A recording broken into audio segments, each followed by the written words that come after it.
Halo, salam jumpa pemirsa Dharma TV. Apa kabar? Semoga selalu luar biasa dan selalu bahagia. Senang sekali rasanya saya Nisha Naila dapat kembali hadir menjumpai Anda tentunya dalam program acara Manage Your Mind. Mind is not everything, but everything come from your mind. So, manage your mind. Pikiran bukan segalanya, tapi segalanya berawal dari pikiran. Untuk itu mari kita menjaga pikiran dan hati kita agar selalu menjadi pribadi yang selalu positif. Ya pemirsa Dharma TV, pada kesempatan kali ini Manage Your Mind membahas tema yaitu mencapai hidup harmonis di jalan Dharma. Dalam ajaran Hindu, Dharma bukan sekadar aturan, melainkan jalan hidup yang membawa kita menuju keharmonisan. Dharma adalah pedoman yang memandu kita untuk hidup selaras dengan Tuhan, manusia, dan alam, menciptakan keseimbangan dan kedamaian batin. Untuk membahas tema yang luar biasa tersebut, pemirsa sudah hadir di Studio Dharma TV. Langsung saja saya sapa yang terhormat I Gusti Ngurah Susanta SMSH atau yang biasa dikenal dengan Romo Mangku. Beliau merupakan Presidium Hindu Forum Komunikasi Antar Umat Beragama Kota Malang. Om Swastiastu. Om Swastiastu, Mbak Nisa, bagaimana kabar? Baik, Romo Mangku sendiri bagaimana kabarnya? Baik, kabar baik-baik. Semoga rahayu. Rahayu. Baik, Romo Mangku boleh menyapa pemirsa Dharma TV terlebih dahulu pada kesempatan kali ini. Silahkan. Baik, terima kasih. Pemirsa Dharma TV dimanapun berada, cukup berbahagia atau sangat berbahagia sekali kiranya saya bisa berjumpa kembali dengan para pemirsa di seluruh Nusantara dalam kegiatan hari ini. Mudah-mudahan Hyang Widi senantiasa memberikan kedamaian kita bersama. Baik, Romo Mangku, kita awali terlebih dahulu ya diskusi kita pada malam hari ini dengan pertanyaan pertama. Ya, baik. Apa pengertian Dharma dalam agama Hindu? Bagaimana Dharma berperan dalam mencapai hidup harmonis? Yang diidam-idamkan dalam kehidupan kita ini memang selalu harmonis ya, Romo Mangku. Nah, silahkan kepada pemirsa Dharma. Baik, terima kasih. Kalau melihat dari judul, memang kalau lihat dari ini singkat, tetapi sebenarnya maknanya cukup luas sekali. Baik, untuk menjelaskan dalam konteks judul tadi, memang ada beberapa hal yang perlu kita pahami, bahwa Dharma itu boleh kalau diartikan adalah merupakan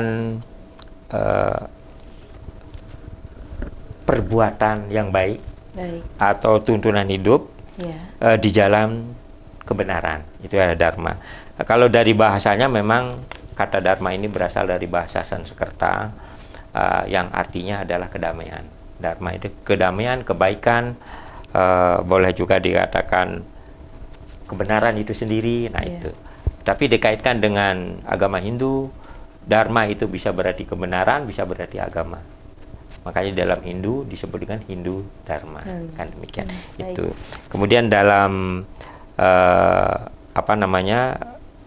bagaimana Dharma itu berperan di dalam kehidupan. Nah ini yang bisa mencakup hal yang sangat luas. Nah, itu. Saya sedikit jelaskan bahwa sebagai umat Hindu khususnya atau umat manusia, sebenarnya Dharma itu tidak hanya dikenal di agama Hindu saja. Dharma itu kebaikan di semua unsur agama, mengutamakan kebaikan demikian. Tetapi dalam hal ini berkaitan dengan Dharma dari perspektif pandangan agama Hindu dalam mencapai tingkatan yang harmoni atau sesuatu hal yang baik. Nah itu Dharma sini lebih cenderung mengacu kepada istilahnya sebagai pandangan hidup. Nah ini sebagai pandangan hidup yang di dalam Dharma itu sendiri banyak unsur-unsurnya yang harus dipahami dan harus dilakukan. Antara lain ialah unsur-unsurnya itu adalah Dharma itu bisa dikatakan sebagai hukum Tuhan. Dharma itu bisa juga merupakan kodrat. Dharma itu juga bisa merupakan suatu ajaran kebenaran. Dharma juga merupakan dasar dari perbuatan, artinya dasar perbuatan untuk berbuat baik. Kemudian juga sebagai matahari terbit, artinya Ya kalau kita andaikan atau bayangkan sebagai matahari terbit, mari kita coba lihat matahari kalau terbit itu kan, walaupun kalau kita tahu matahari panas, tetapi kan tidak pernah menyakiti kita. Iya, betul. Perjalanan matahari itu selalu menyesuaikan dengan kondisi. Dharma sebenarnya posisinya begini, demikian. Iya. Di mana dibutuhkan manfaat sinar matahari itu dingin, dia akan dingin. Di mana dia memerlukan suhu yang panas untuk menghidupi kehidupan di alam ini, dia akan menaikkan suhu panasnya. Kemudian begitu sore dia redup, masuk ke peradurannya, nikmatnya luar biasa. Nah ini Dharma. Kemudian juga disebut sebagai alat untuk mencapai ketentraman hati. Dharma ini sebenarnya kalau dilakukan dalam perilaku kita sendiri, atau kita sudah mampu mewujudkan perbuatan dharma, perbuatan kebaikan itu sendiri, otomatis akan mencapai ketentraman hati. Nah, itu ya sebenarnya inti poin dari dharma. Poin dari dharma. Baik, Romo Mangku. Kemudian bagaimana memahami konsep dharma sebagai jalan hidup? Apa saja prinsip-prinsip dharma yang dapat diterapkan dalam kehidupan sehari-hari, Romo Mangku? Baik, Manisa. Ini adalah suatu hal yang boleh dikatakan di dalam agama Hindu. Di dalam agama Hindu itu memiliki konsep yang dikatakan sebagai konsep agama Hindu atau dalam pandangan itu sebagai ada unsur tatwa, ada unsur susila, dan ada unsur upakara. Nah, konsep dalam pandangan ini semuanya itu berkait pada pandangan dharma. Kalau tatwa kita belajar filsafat, kita belajar hakiki daripada kebenaran itu sendiri, otomatis di sini sudah mengulas tentang dharma, kebaikan. Artinya semua di dalam prospek tatwa, di dalam pandangan agama Hindu, mesti ajarannya adalah kebaikan. Kemudian susila. Susila itu adalah ya dalam perilaku kita sehari-hari, kita diikat oleh suatu keterikatan untuk berbuat baik. Yang kalau kita berhubungan dalam keseharian, ini diwujudkan dengan, orang bilang tata susila, kan, susila. Nah, kemudian ada yang dalam konsep upakara. Nah, ini adalah merupakan kewajiban. Kewajiban tentunya juga didasari atas dharma. Kalau di dalam upakara ini atau upacara ini ada berkaitan dengan yadnya, ketulus ikhlasan. Nah, ini yang perlu. Kemudian dalam hal ini manusia itu diikat oleh yang namanya pemahaman terhadap keyakinan itu sendiri. Di Hindu ada yang disebut dengan Pancasrada. Nah, dari Pancasrada ini mengikat sehingga semuanya itu memberlakukan ajaran dharma. Yang pertama, dalam Pancasrada itu ada yang namanya percaya pada Tuhan, ada yang widi. Kita percaya bahwa kepada beliaulah kita menyembah pada Tuhan. Kemudian boleh dikatakan kita percaya adanya Atman. Kita percaya adanya hukum karma pala. Kita percaya pada hukum punarbawa. Kemudian kita percaya pada moksa. Moksa ini tujuan akhir. Di Hindu itu tujuan akhir itu bukan sorga, tetapi moksa. Moksata jagatitam sa iti dharma. Kebebasan abadi di alam sana. Nah, ini yang artinya dalam pandangan sebagai konsep dharma adalah dalam hal ini sebagai jalan hidup yang harus dilaksanakan. Tentunya sesuai dengan pakem-pakemnya, sesuaikan aturan-aturannya. Kan demikian. Kemudian hal yang lain yang perlu diterapkan dalam melaksanakan perbuatan dharma atau kegiatan dharma atau kewajiban dharma, itu ada yang dikatakan prinsip yang disebut dengan prinsip Trikaya Parisuddha. Nah, ini sebenarnya manusia itu diikat oleh prinsip Trikaya Parisuddha. Trikaya Parisuddha ini adalah berpikir, berkata, berbuat. Nah, ini berpikir, berkata, berbuat. Pikiran kita harus baik. Perkataan kita juga harus baik, otomatis perbuatan kita juga harus baik. Nah, ini Trikaya Parisuddha, ini yang mengikat di dalam pelaksanaan.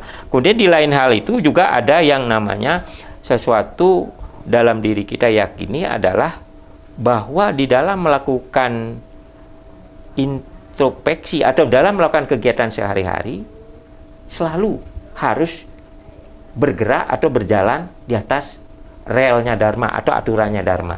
Kalau aturan Dharma sudah dilakukan, akan muncullah suatu perlindungan terhadap umat itu sendiri. Dalam bahasa Wedanya disebut dengan Raksati Raksita.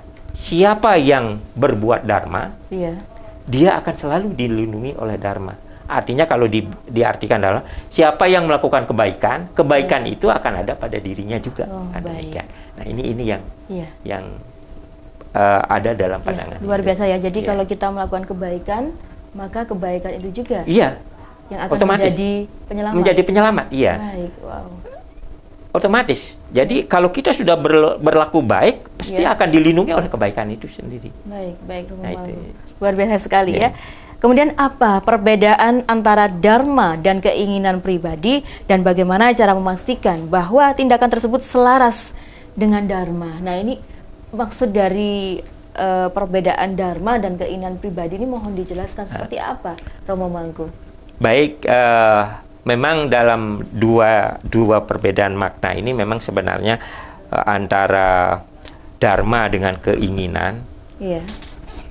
Dharma itu otomatis sudah kebaikan ya. Mohon dijawab, Romo Mangku, mohon maaf setelah yang satu ini kita dalam program acara Manage Your Mind.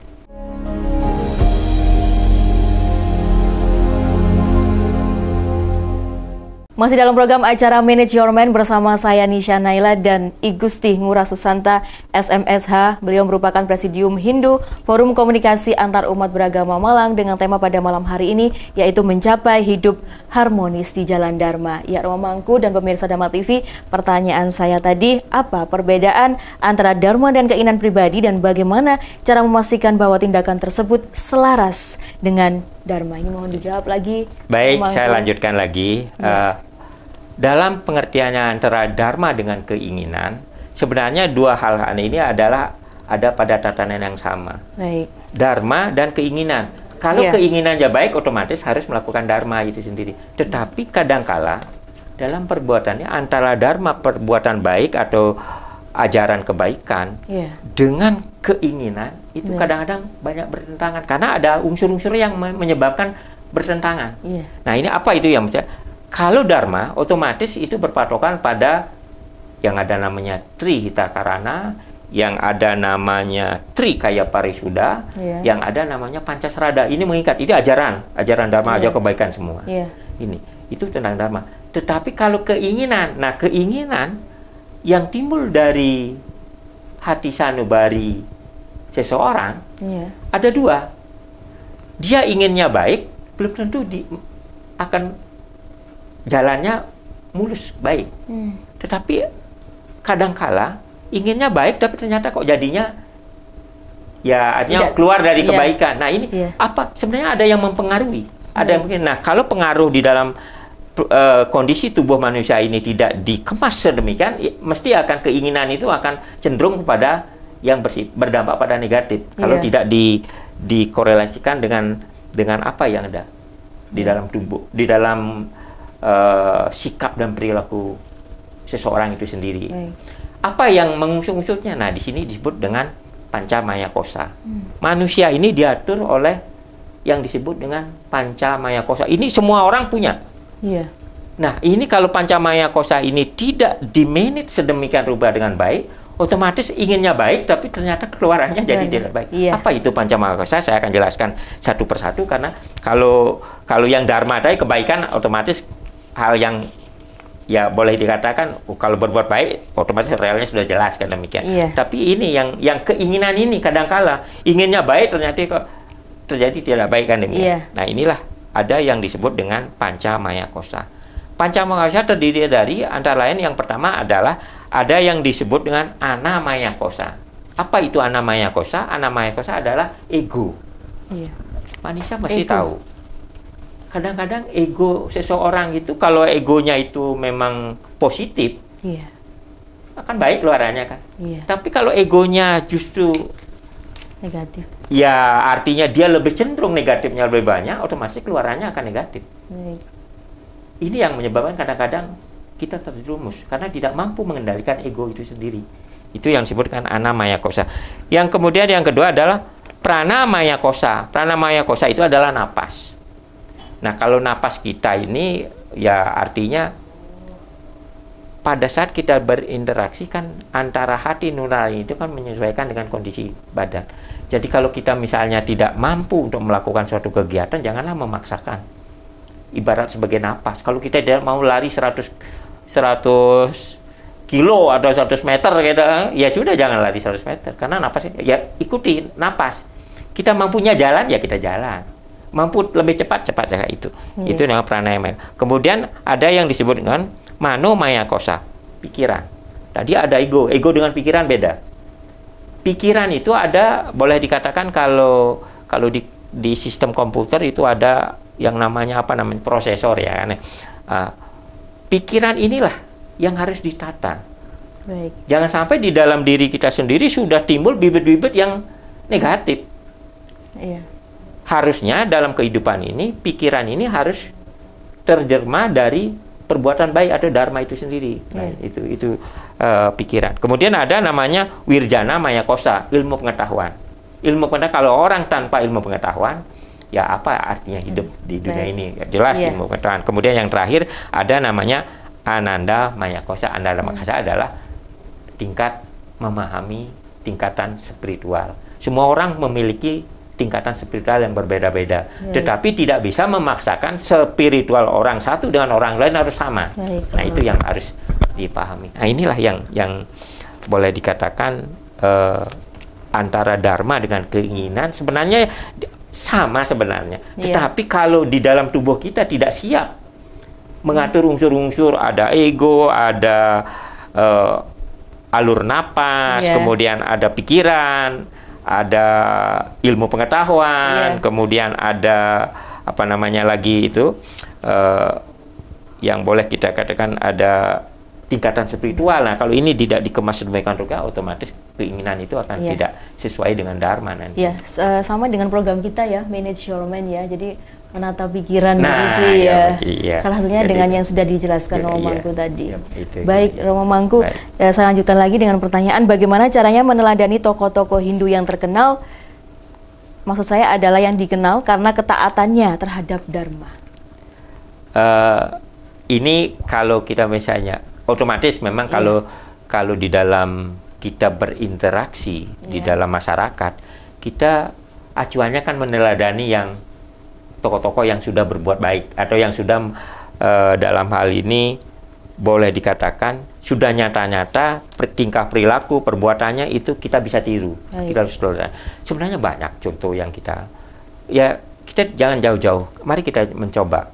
Saya memiliki seorang ayah misalnya. Otomatis saya lihat, ayah saya kok mampu membimbing saya, berarti kita bisa meneladani apa yang beliau lakukan. Baik, jadi dari terdekat dulu ya? Iya, terdekat dulu. Teladanilah itu dulu. Orang tua kita teladani. Tidak ada orang tua mengajarkan ketidakbaikan, mesti pada keturunannya mesti ada hal-hal yang perlu kita teladani. Nah, masalah perkembangan di dalam pelaksananya, apakah mampu si anak mengikuti ajaran atau bimbingan dari orang tua, itu tergantung kondisi daripada tubuh masing-masing. Kalau memang tidak siap atau pengaruh lingkungan lebih kuat, ya tentunya harus ya mencari solusi bagaimana caranya membina si anak ini kan. Nah, itu baru di tingkat keluarga. Kemudian kalau kita tingkatkan di masyarakat lah bilang. Di masyarakat kan banyak pemimpin-pemimpin masyarakat yang kita patut teladani. Otomatis yang teladani ada yang sesuai dengan perjalanan dharma atau kebaikan itu sendiri. Tidak akan salah kita kalau misalnya kita kalau keluar dari rumah menemukan seorang tokoh di masyarakat yang baik, kita ikuti, otomatis tidak akan merusak diri kita, justru akan membantu. Kalau dikaitkan dengan bagaimana dengan pemerintah, nah kita lihat keteladanannya, siapa yang kita. Nah, di sini kuncinya adalah introspeksi pada diri kita bahwa dalam melaksanakan suatu kegiatan, hal-hal yang baik itu kita serap, kita teladani untuk mengolah, untuk membentengi perbuatan kita. Nah, ini yang otomatis ini yang diteladani adalah hal-hal yang bersifat baik. Karena demikian. Ya, hal-hal yang baik saja yang contoh ya, Romo Mangku. Kemudian selanjutnya, apa yang dapat dipahami sebagai hidup harmonis dalam konteks agama Hindu? Apa saja ciri-ciri hidup harmonis menurut ajaran Hindu? Ya, tadi saya sudah menjelaskan bahwa semua orang ingin harmonis Bagaimana caranya ini menurut agama Hindu? Baik, Mbak Nisa. Ini dalam hal ini memang semua orang, saya kira semua orang memiliki suatu keinginan atau tujuan bagaimana kita ini bisa hidup harmonis, kan demikian. Nah, dalam hal ini ya kadang-kadang kita bisa hanya mengucap, oh kita harus hidup harmonis, tapi bentuknya harmonis bagaimana? Gitu. Apakah sama itu harmonis? Belum tentu. Misalnya kalau sekarang disatakan saya dengan Manisa, wah harus pakai baju putih sama-sama. Ya, apakah harmonis? Ya belum tentu. Kan demikian. Mungkin saya pakaian putih, mungkin Manisa yang lain, harmonis. Itu tampak dalam pandangan kan. Tetapi dalam sikap dan perilaku, nah tadi saya di suatu kesempatan yang lalu atau beberapa hari yang lalu kan saya sempat berbicara, harmonisasi itu harus tercipta karena atau didasari oleh hukum Trihita Karana. Nah ini sebenarnya kalau hubungan antara manusia dengan Tuhan, hubungan manusia dengan manusia, hubungan manusia dengan alam ini sudah bisa terbina, saya yakin, saya berani bertaruh, yakin akan harmonis. Kita mampu menembakkan, kita memuja Yang Widi atau Tuhan, kita sesama menghargai sesama manusia, kita ya artinya ada alam semesta kita juga hargai. Kita tidak sembarangan menebang. Kalau kita sembarangan menebang banjir, kita juga disusahkan, kan demikian. Kita tidak senantiasa kalau misalnya di alam ini ada makhluk hidup yang lain selain manusia, wah karena ini kita usir saja atau kita binasakan saja, tidak. Tapi kita perlu untuk berkolerasi. Nah, di sinilah. Kemudian yang ciri-cirinya jelas. Kalau kita mau melihat ciri-ciri daripada keharmonisan itu tampak atau tidak, itu jelas sekali. Suatu saat saya pernah begini, saya pernah ke pasar berpakaian seperti ini, seperti pakaian spiritual ini kan pakaian spiritual, pakaian untuk mengadakan hal-hal yang suci. Tapi saya karena suatu saat saya ke pasar, begitu saya ke pasar, sampai di pasar ada yang bertanya, "Loh Pak Mangku mau nari di mana?" Orang bertanya demikian.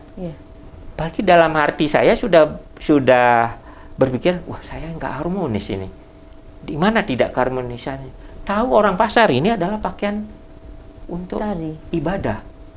Loh pakaian ibadah masuk ke dalam pasar kan otomatis orang di pasar kaget. Tidak harmonis kan antara pasar.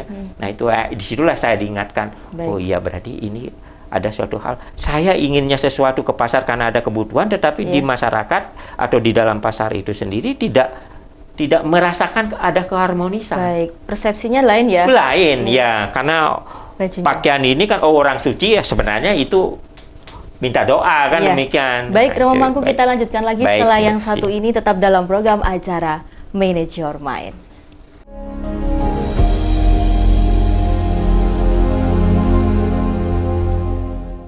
Terima kasih Anda masih bersama kami dalam program acara Manage Your Mind. Mind is not everything, but everything come from your mind. So, manage your mind. Bersama saya Nisha Naila dan I Gusti Ngurah Susanta SMSH. Beliau merupakan Presidium Forum Komunikasi Antar Umat Beragama Kota Malang. Membahas tema pada malam hari ini pemirsa, yaitu mencapai hidup harmonis di Jalan Dharma. Baik, Romo Mangku, masih semangat ya pada malam hari ini ya untuk memberikan pencerahan kepada pemirsa Dharma TV. Ya, pertanyaan saya selanjutnya, bagaimana Dharma dapat membantu mencapai keharmonisan dalam hubungan dengan Tuhan, manusia, dan alam? Mohon dijawab, Romo Mangku. Baik, terima kasih Mbak Nisa. Sebelum saya menjawab pertanyaan ini, ada yang saya perlu tekankan sedikit.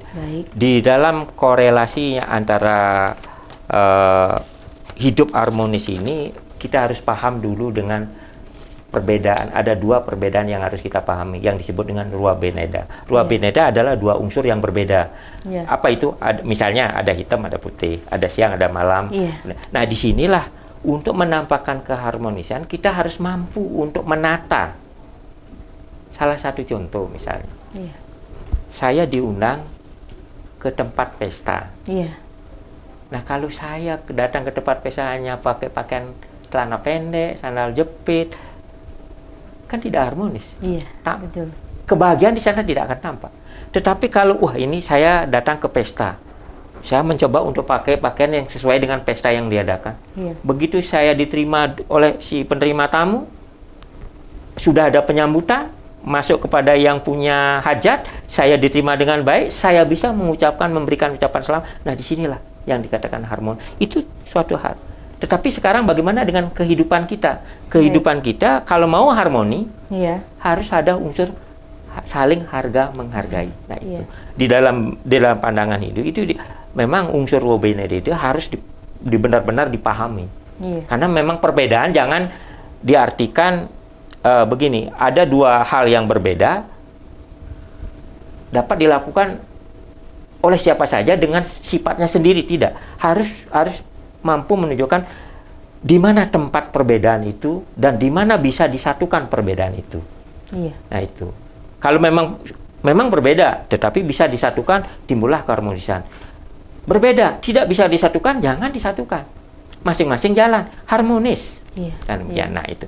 Saling ada kesadaran. Ya itu. Nah, kemudian kaitannya dengan pertanyaan yang tadi, bagaimana dalam hubungannya dengan Tuhan, manusia dan alam ini sendiri? Ya, tentunya ini dalam pandangan itu ada yang disebut dengan catur paramita. Catur paramita ini adalah sikap atau 4 jalan kebaikan yang harus dimiliki oleh seseorang. Di antaranya adalah mampu menunjukkan rasa tolong-menolong, memiliki rasa belas kasihan, kemudian tidak suka menyakiti. Kalau di dalam pandangan itu bisa disebut dengan ahimsa. Memberikan penghormatan, memberikan reward namanya. Artinya begini, kita harus mampu beradaptasi di masyarakat. Kalau memang perlu memberikan suatu penghormatan, kita berikan kehormatan. Kalau memang kita harus menolong, ya lakukan sikap tolong menolong. Kalau kita harus tolong menolong dengan belas kasihan, itu agak beda, hampir sama. Belas kasihan ini begini, ada tak fakir miskin, dia tidak makan berapa hari, ya sudahlah kita korbankan, walaupun saya harus yang tidak makan, tapi saya kasih. Saya sudah kalau saya tidak makan sekarang tidak apa-apa, tapi kalau melihat seseorang yang belum makan sejak sekian hari, saya harus belas kasihan pada kita rawat. Nah, itu di sini. Nah, kemudian ada yang disebut dengan dalam hal ini mewujudkan di dalam pengabdian di dalam masyarakat itu harus mampu menempatkan pada konteks perbuatannya untuk apa.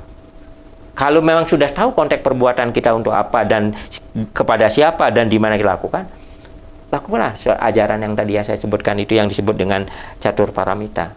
Pasti akan terjadi keharmonisan. Kemudian yang paling hal di sini adalah adanya suatu unsur, kalau di dalam pandangan agama Hindu disebutkan bakti. Bakti itu yakin. Bakti itu adalah keyakinan. Bakti itu tidak hanya bakti kepada Tuhan saja.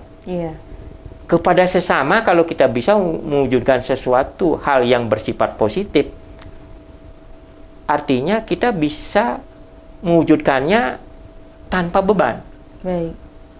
Pasti akan terjadi hal yang bersifat, ya boleh dikatakan, ya seperti kembali lagi, harmonis itu akan terjadi. Dan demikian. Nah, kuncinya adalah memang tidak boleh melakukan atau memaksakan kehendak perbuatan sendiri kepada orang lain. Tidak bisa memaksakan kehendak, kan demikian. Harus ya, kalau boleh dikatakan lagi, kembali lagi Romo Benede, harus kita mampu untuk menempatkan ini. Iya, Romo Mangku. Selanjutnya, bagaimana caranya mencapai keharmonisan batiniah dalam menjalani kehidupan sehari-hari ini, jadi lebih ke batin begitu ya? Bagaimana, Romo Mangku? Di dalam pandangan Hindu memang untuk membuat harmonis ini memang bisa dilatih. Bisa, artinya ada suatu tahapan-tahapan yang dilakukan sehingga di dalam kehidupan ini akan hidup harmonis. Tidak hanya harmonis di lingkungannya, harmonis di alam ini akan tercapai. Apa yang perlu kita lakukan? Yang perlu kita lakukan adalah mampu melakukan tapa, yoga, samadhi. Tapa itu berpikiran dalam artian itu mampu untuk merenung. Tapa. Siapa saya? Untuk apa saya hidup? Dan apa yang saya akan lakukan dalam kehidupan? Apa? Nah, ini yang kita kaji ke dalam diri kita sendiri. Kalau kita sudah temukan, otomatis mengamalkannya di dalam masyarakat, otomatis ketemu dengan orang lain. Ini tidak akan bertentangan. Nah, ini. Kemudian ada yang disebut dengan yoga. Yoga itu latihan. Harmonis itu bisa kita latih kok. Bisa kita, ya kalau misalnya sekarang, saya kok merasa mari kita coba latih diri kita sendiri untuk mencari keharmonisan. Latih kepada siapa kita? Ya ke dalam diri kita sendiri, coba latih dulu. Panca indera ini coba kalau tidak dilatih, tidak akan harmonis. Mata misalnya. Mata untuk apa? Untuk melihat ya. Tetapi kalau mata, pikiran, pendengaran, kita tidak harmonisasi, mata memang bisa melihat, tapi pikirannya tidak pas, tidak harmonis nantinya kan demikian. Naik sepeda motor harusnya ke depan karena pikiran kita kemana-mana, tahu-tahu nubruk orang karena nah itu. Nah di samping itu juga mampu mengendalikan diri dalam hal ini ada petua atau petunjuk di dalam Bhagavad Gita bab 16 menyebutkan adanya kesama astria dusparam danba manah madya nipah. Ini artinya begini. Tidak akan memuaskan keinginan sendiri. Tidak akan berperilaku sombong atau wah saya kok tak demikian. Tidak akan berperilaku saya sama gue. Tidak akan berperilaku orang lain itu jauh dari saya lah yang paling utama. Tidak demikian. Nah itu. Kemudian tidak tertarik pada hal-hal yang bersifat, boleh dikatakan ya kalau dalam istilahnya kebaikan, adharma, tidak tertarik pada hal-hal yang bersifat negatif, Pak. Baik. Itu yang perlu lakukan. Nah kemudian dalam hal ini, kalau di dalam tubuh kita, dalam kehidupan sehari-hari sudah mampu menimbulkan pelita dharma, ini yang paling pelita dharma, artinya sinar kebaikan, ke dalam diri kita akan baik, otomatis orang yang menikmati sinarnya juga akan terimbas baik. Nah itu. Nah bagaimana unsur pelita dharma ini bisa terjadi pada diri saya? Ya memang perlu tapa, yoga, samadhi. Samadhi itu merenung ke arah objek yang lebih maha Tuhan. Jadi samadhinya itu menghubungkan diri dengan Tuhan, mohon petunjuk kepada Tuhan. Nah, itu yang seperti itu ya untuk mencapai keharmonisan. Keharmonisannya itu. Baik, luar biasa sekali Romo Mangku. Saya lanjutkan lagi bagaimana menciptakan hubungan yang harmonis dengan orang lain, baik dalam keluarga, komunitas maupun masyarakat luas. Nah ini ya hubungannya dengan manusia ya. Manusia ini kan berbagai macam karakter ya, Romo Mangku ya. Nah ini bagaimana ini menciptakan hubungan yang harmonis dengan orang lain, keluarga dan komunitas. Seperti tadi saya sudah jelaskan, memang untuk dalam arti ini untuk menciptakan keharmonisan memang banyak unsur yang harus kita lakukan. Tetapi sekarang kalau untuk menciptakan keharmonisan dalam lingkungan kita, untuk mencari hubungan yang harmonis di dalam kondisi kita di masyarakat, ada beberapa yang perlu dicermati. Yang pertama harus mampu mengejawantakan konsep yang ada di dalam pandangan itu yang disebut dengan tatwamasi. Tatwamasi adalah saya ya juga Anda, atau saya dengan kamu itu tidak ada perbedaannya. Nah, gitu itu. Tapi dalam bahasa halusnya, saya juga manusia, seperti manusia juga manusia. Kita harus saling memberikan suatu kesempatan yang sama dalam hal ini sebagai predikat sebagai manusia. Iya. Atau orang perorangan. Jadi saya kok yang lebih pinter itu udah ada, yang lain tidak ada, tidak demikian. Berikan kesempatan. Tatwamasi. Memang dalam bahasa Sanskertanya tatwamasi, kamu adalah kamu, kamu adalah aku juga kamu. Nah, demikian kalau diartikan bahasa pendeknya kan demikian. Nah itu.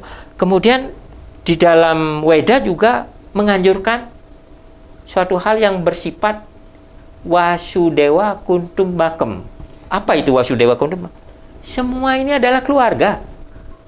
Iya. Nah, ini yang perlu dipahami. Kalau semua sudah keluarga, saya kira ya jelas harmonis itu akan bisa tercapai. Baik, Romo Mangku, kita lanjutkan lagi. Baik, terima kasih. Setelah yang satu ini tetap dalam program acara Manage Your Mind.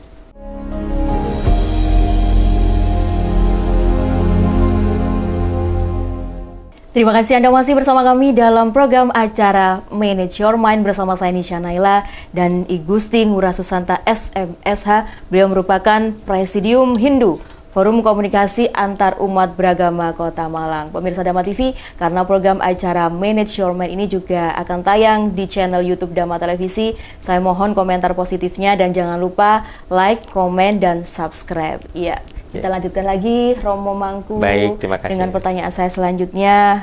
Tapi sebelum ke pertanyaan selanjutnya, mungkin ada yang ingin dibahas lagi dengan pertanyaan saya sebelumnya tadi, bagaimana menciptakan hubungan yang harmonis dengan orang lain, baik keluarga, kemudian komunitas, dan masyarakat luas, Romo Mangku. Ada satu hal yang perlu dicermati dalam kehidupan ini, mengacu kepada petuah Sri Krishna kepada ada suatu cerita di Mahabharata. Sri Krishna memberikan bimbingan kepada Arjuna yang pada saat itu dia bertugas sebagai panglima, sebagai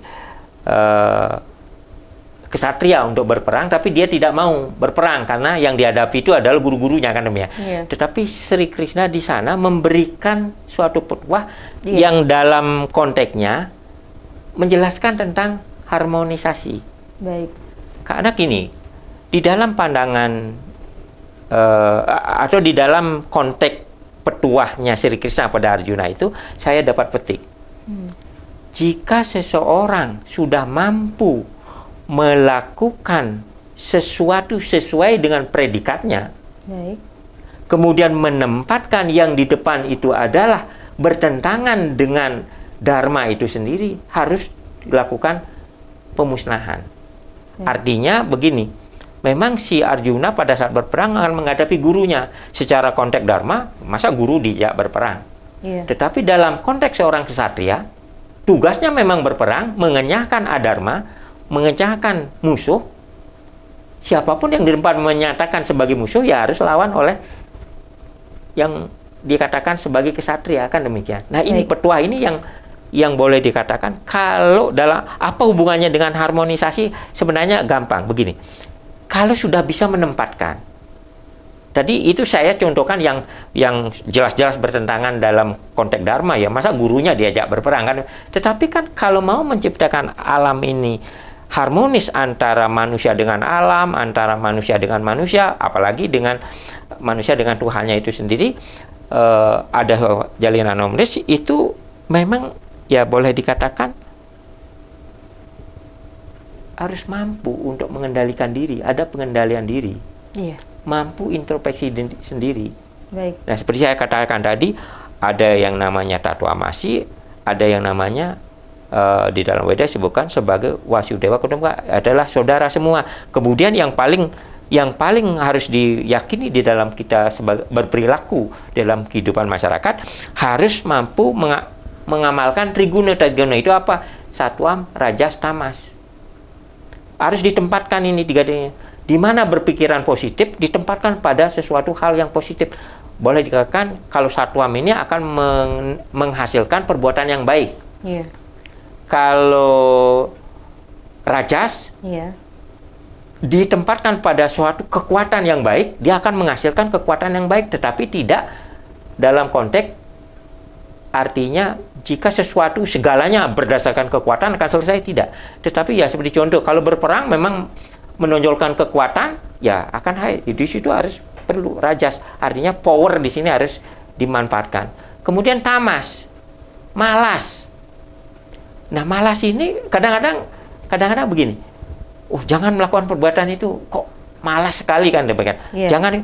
Tetapi kadang-kadang malas ini kalau dibutuhkan sesuatu hal yang positif perlu. Contohnya apa?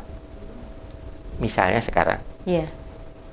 Dalam kehidupan sehari-hari, yeah, manusia kan dalam kehidupan mau bekerja misalnya. Yeah. Pagi harus sarapan. Betul. Kemudian makan siang, makan sore. Tapi malas. Iya, ada rasa seperti itu kadang-kadang. Nanti saja. Iya. Nanti saja. Ditunda. Malas ini. Suatu saat karena malas ini akan menyebabkan diri kita rusak. Iya, betul. Tapi suatu saat jika dibutuhkan unsur malas sedikit untuk dalam kehidupan perlu dilakukan. Contohnya apa? Misalnya begini. Saya akan ke kota. Macet. Malas pakai mobil sendiri. Iya. Saya tak naik angkutan saja, Iya. lebih baik naik. Harmonis nyampe di sana. Kalau bagi sendiri macet di mana-mana. Seperti itu. Ada unsur malas memakai sepeda motor misalnya atau mobil sendiri, malas. Nanti ribet juga tak naik itu. Sebenarnya unsur malas ini diuntungkan dalam situasi keharmonisan antara manusia dengan alam itu sendiri, manusia dengan lingkungan itu sendiri. Nah, ini yang baik dikatakan. Nah, kemudian mencakup dari tadi pertanyaan yang selanjutnya. Iya. Bagaimana cara mengintegrasikan nilai-nilai Dharma dalam kehidupan sehari-hari? Nah, ini yang mencapai hidup yang harmonis, Romo Mangku. Ini yang sebenarnya yang menjadi titik poin dalam hal ini perlu kita pahami bahwa mengintegrasikan kehidupan sehari-hari dengan perilaku itu penting. Iya. Dengan situasi kondisi lingkungan itu penting. Dengan kondisi mental spiritual itu penting. Tidak bisa satu-satu. Misalnya harus semuanya terkait. Kondisi ini harus dipupuk oleh kita sendiri. Di mana kita harus melakukan suatu interaksi yang mengutamakan kemampuan dan kekuatan, di mana kita harus berinteraksi dengan menggunakan kejernihan pikiran, di mana kita berinteraksi harus boleh dikatakan memohon terlebih dahulu, ya Tuhan, berikan keselamatan, saya akan pergi ke sana untuk. Artinya di sini ada sesuatu pemahaman yang di dalam hati kita harus tertanam. Baik. Lakukanlah itu dulu. Kalau itu sudah dilakukan dengan baik, otomatis ya sehari-hari pasti akan ini ya. Akhirnya hambatan itu ya memang dalam hal ini manusia kan ada tantangannya. Ya ada tantangannya. Manusia itu memang dalam perbuatannya tidak sempurna Tuhan kan yang demikian. Itu mesti akan ada hal-hal boleh dikatakan ya plus minusnya dalam kegiatan interaksi atau berhubungan di masyarakat itu akan tampak jika kita tidak mampu mengendalikan. Baik. Kalau mampu mengendalikan, otomatis positifnya akan lebih banyak kan demikian. Itu. Tentunya ada tantangan-tantangan ke depan gitu ya, yang akan dihadapi dalam menjalani hidup ini sesuai dengan Dharma. Ini yang mengatasinya bagaimana? Ya, ini yang saya kadang-kadang harus saya streng begini. Ke depan tantangan itu akan semakin berat. Kalau kita tidak pahami dan kita tidak yakini bahwa itu adalah terjadi karena interaksi perputaran alam ini. Tetapi kita harus yakini perputaran alam ini sudah dituntun oleh Dharma, oleh kebaikan. Nah, disinilah yang paling utama yang harus diwaspadai adalah pengaruh globalisasi. Baik, manusia mungkin globalisasi bagus, penting. Kita ya harus mengikuti tren dunia. Iya, memang. Tetapi kalau kita tidak siap, akan dilibas oleh globalisasi sendiri. Baik. Coba sekarang. Dalam hal ini, mungkin kehidupan ini semuanya sudah bisa lakukan dengan hal-hal yang bersifat canggih. Misal makan saja, instan. Nah, pemakanan instan, kemudian tidak perlu ke warung, tinggal telepon, tinggal pakai aplikasi datang. Tetapi tantangannya apa? Yakinkah yang dilakukan itu membantu kondisi kita? Belum tentu. Belum tentu. Nanti kalau makannya basi datang bagaimana?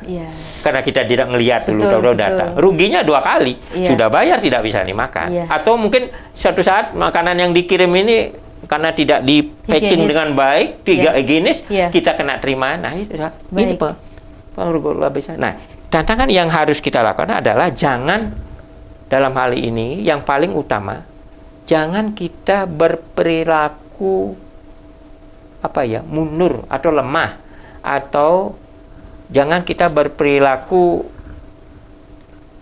istilahnya isi going gitu lah, biar saja kan. Artinya begini, lakukanlah suatu hal yang bersifat normatif. Kita memiliki etika. Pahami etika itu di dalam kehidupan kita.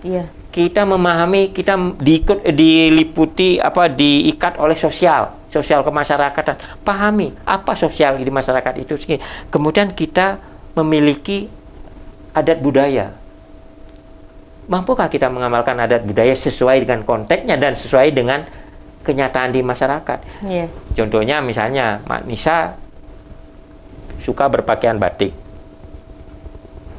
Ke diskotik pakaian batik. Enggak. Kan tidak cocok kan demikian kan misalnya kan demikian. Atau Mak Nisa suka jogging. Suka. Mau ibadah pakai pakaian jogging. Kiranya tidak. Nah, inilah tantangan-tantangan inilah yang kita harus hadapi. Bagaimana caranya? Ya tentunya kita harus sadar diri. Introspeksi terus ya, Romo Mangku. Baik, Romo Mangku, terakhir pertanyaan saya dan juga sebagai closing statement, mohon dijawab bagaimana cara menumbuhkan kesadaran akan Dharma dalam diri sendiri dan dalam masyarakat, dan bagaimana menginspirasi orang lain untuk menjalani hidup sesuai dengan Dharma dan mencapai keharmonisan. Silahkan, Romo Mangku. Baik, dalam hal ini memang kita harus menekankan kepada hal-hal yang tadi saya sudah juga sedikit menginspirasi, bahwa kita harus mampu menempatkan bagaimana kita berbuat, bagaimana kita berpikir, bagaimana kita mampu untuk melaksanakan kegiatannya itu sendiri. Artinya ini harus diselaraskan. Kalau kita dalam perbuatannya memerlukan pikiran yang memang harus berdasarkan atas Dharma itu sendiri, artinya begini, kalau saya berbuat demikian, kalau saya melakukan ini, kalau saya begini, tentunya akan diukur oleh realnya Dharma. Kalau sudah mengacu kepada kebenaran yang mendukung, otomatis hasilnya itu akan benar. Tetapi jangan dibalik. Saya lakukan ini karena saya biasa kayak ini benar menurut saya. Tidak demikian. Tapi ada yang namanya berperilaku satwam atau satwik untuk menentukan berperilaku hal yang positif dan tenang dan boleh dikatakan jernih. Itulah yang terbaik untuk kita lakukan dalam hal ini. Sehingga harmonisasi itu akan tercapai dan bisa menginspirasi. Romo Mangku, terima kasih. Luar biasa sekali pembahasan kita pada malam hari ini dengan tema yaitu mencapai hidup harmonis di Jalan Dharma. Semoga bermanfaat untuk pemirsa Manage Your Mind yang menyaksikan program acara Manage Your Mind melalui Dhamma Televisi. Terima kasih. Baik, sama-sama. Terima kasih. Sehat selalu. Terima kasih. Baik pemirsa Dhamma TV, itu tadi perbincangan saya dengan Romo Mangku I Gusti Ngurah Susanta SMSH. Beliau merupakan Presidium Hindu FKUB Malang dengan tema mencapai hidup harmonis di Jalan Dharma. Tetap terus saksikan program acara Manage Your Mind setiap hari Selasa pada pukul 19.00 waktu Indonesia Barat hanya di Dhamma TV. Akhir kata, saya Nisha Naila beserta kru yang bertugas mengucapkan terima kasih atas kebersamaan Anda. Dhamma TV selalu damai di hati. Selamat malam, sampai jumpa.